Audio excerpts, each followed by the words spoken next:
हम मुन्नी झा आइ एकटा बिल्कुल सच्ची घटना सुना रहल छी। देखियौ, ओना तऽ अहाँ सबके बुझल है जे हम गुजरातमे रहै छियै और ई अपना मिथिलामे और गुजरातमे हम जे एकटा चीजमे के अन्तर देखलियै ओ चीज आइ बता रहल छी। देखियौ, बेटीके हिस्सा भेट सकैए हुनका पिताजीके प्रॉपर्टीमे। माता पिताके प्रॉपर्टीमे बेटीके हिस्सा भेट सकैए, ई कानून तऽ लागू भऽ गेल छै। लेकिन अपना मिथिलामे हम ई नहि देखलियै, हम नहि देखलियै पर्सनल, जे केओ भी बेटी जे हेथिन से अपन हिस्सा लै लए चलि गेल हेथिन अपना माँ बाबूजी लग या अपना भाय भतीजा लग। ई हम नहि देखलियै अपना मिथिलामे, और शायद ई होइतो नहि छै। लेकिन गुजरातमे एना नहि छै।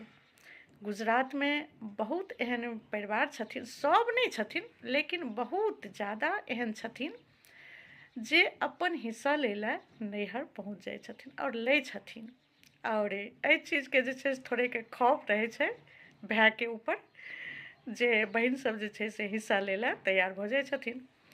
एहिमे का एकटा सच्ची घटना छै जे एकटा परिवार छलखिन और बहुत सुखी सम्पन्न परिवार छलखिन। हुनका जे छै से की छलै ने, 7 बहिन छलखिन और 7 बहिनके बाद एकटा भाय छलखिन। 8 गो संतान छलै हुनका माता पिताके और बहुत बढ़िआँ पोस्ट पर हुनकर पिताजी काज करै छलखिन और कोनो गवर्नमेंटमे छलखिन, बढ़िआँ पोस्ट पर छलखिन। तऽ एक दिन की भेलै जे हुनकर पिताजी बहुत जल्दी जे छै से एहि दुनिआसँ चलि गेलखिन। तऽ माँके जे छै से बढ़िआँ पेंशन भेटै छलै और कनिक बहिन सब नमहर भऽ गेल छलखिन, तऽ परिवार जे छै से ठीक ठाक चलै छलै, कोनो दिक्कतमे नहि छलै। और हुनका माँके पास बहुत प्रॉपर्टी छलै, बहुत जमीन जथा घर घराड़ी बहुत प्रॉपर्टी छलै। लेकिन धीरे धीरे जे छै से बढ़िआँ धन दौलत छलनि तऽ सब बहिनके लगभग बियाह दान भऽ गेलनि। सब अपन अपन सासुर गेलखिन, हुनका बेटोके बियाह दान भऽ गेलनि, बेटो अपन दुनिया जे छै से बढ़िआँसँ बसा लेलखिन। तऽ एहिठमन आब की होइ छै जे माँ छथिन असगर और माँ रहै छलखिन अपना बेटा लगमे। तऽ हुनका बेटा लगमे जे छै, देखियौ कनि मनि 19-20 तऽ होइते छै, जहन एकठाम परिवारमे रहै छै तऽ किछु ने किछु कनि मनि हुनका सेवामे 19-20 भेलै। लेकिन बेटी सबके तऽ फोन फान वगैरह चढ़ेनाइ बढ़ेनाइ कनि ज़्यादे रहै छै। 7 बहिन छलखिन हुनका, तऽ ओहिमे जे छै से फोनमे कहलखिन हुनकर माँ जे हमरा एहि चीजके कनि दिक्कत भऽ गेल है।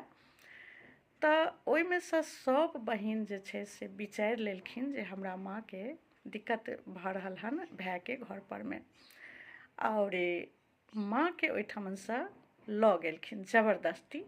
किया तऽ माँके पेंशन वगैरह सेहो बढ़िआँ भेटै छलै, तऽ ओहिठमनसँ माँके लऽ कऽ चलि गेलखिन और कोनो एक बहिन लगमे हुनकर माँ रहऽ लगलखिन। किछु दिन रहलखिन तऽ की केलखिन, जतेक प्रॉपर्टी छलै हुनका माँके, जमीन जथा घर सबटा ओ बेच देलखिन और 1 करोड़ 30-40 लाख रुपया सबटा प्रॉपर्टीके कीमत भेलै।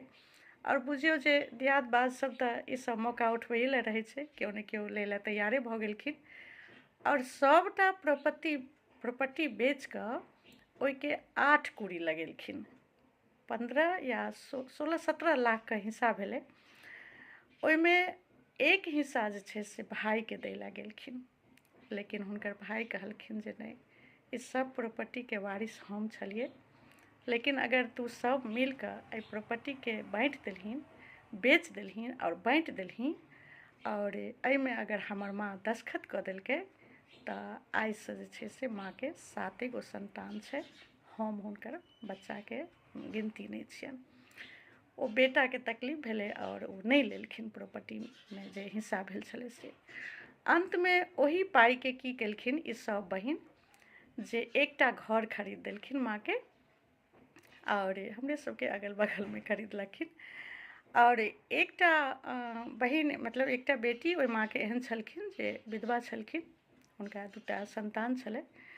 तऽ ओ बेटी जे छलखिन से माँके सेवा करऽ लगलखिन और हुनकर जे संतान छलै से अपन नानी नानी कऽ कऽ रहै छलखिन। परिवार दूटा संतान छलै, ओ बेटी छलखिन और ओ माँ छलखिन। पेंशन भेटै छलै माँके, कोनो दिक्कत नहि छलै, परिवार बढ़िआँ चलि रहल छलै।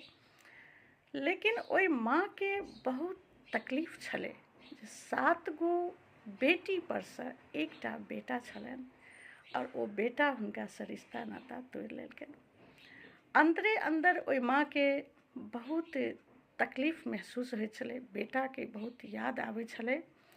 लेकिन ओहि बेटाके कतबो केओ फोन करथिन या किछु भी करथिन, ओ बेटा पलटि कऽ नहि देखलखिन माँके दिसन। और 7 बहिन मिल कऽ सेवा ससुरका केलखिन। हुनकर माँके जखन अंतिम समय आबि गेलै तऽ हुनका एकेटा अंतिम इच्छा छलै जे हमर बेटा हमरा लगमे कनि आबि जैता और अपना हाथसँ गंगाजल पिया देता। बस इएह हमर अंतिम इच्छा अछि।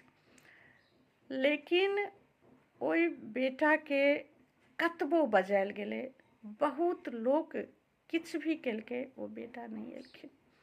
और वो माँ 7 बेटी के सामने अंतिम सांस लेलखिन, अंतिम इच्छा लऽ कऽ।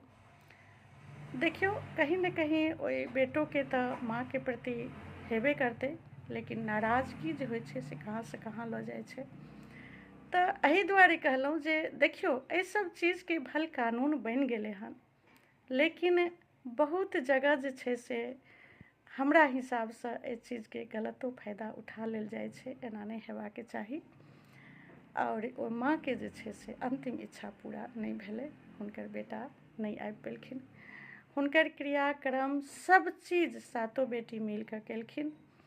और जे ई लास्टमे एकटा घर माँ लए खरीदने छलखिन, ओहो घर बेच कऽ 7 बहिन बाँटि लेलखिन। लेकिन हुनकर भाय नाराजे रहलै। तऽ एहिसँ इएह सीख भेटै छै जे कानून अहाँके कोनो चीजके अधिकार भल दऽ दै छथि, लेकिन सामाजिक जे एकटा व्यवहार छै वएह व्यवहार चलैत रहैके चाही। किया तऽ नैहर जे छै से नैहरके आबाद रहैके लेल अपना मिथिलाके बेटी सब चीज कुर्बान करै छै। एहि सब चीजके लेल कोनो लोभ लालच कोनो बेटीके नहि रहै छै। ठीक छै। जय मिथिला, जय मैथिली। बाय बाय।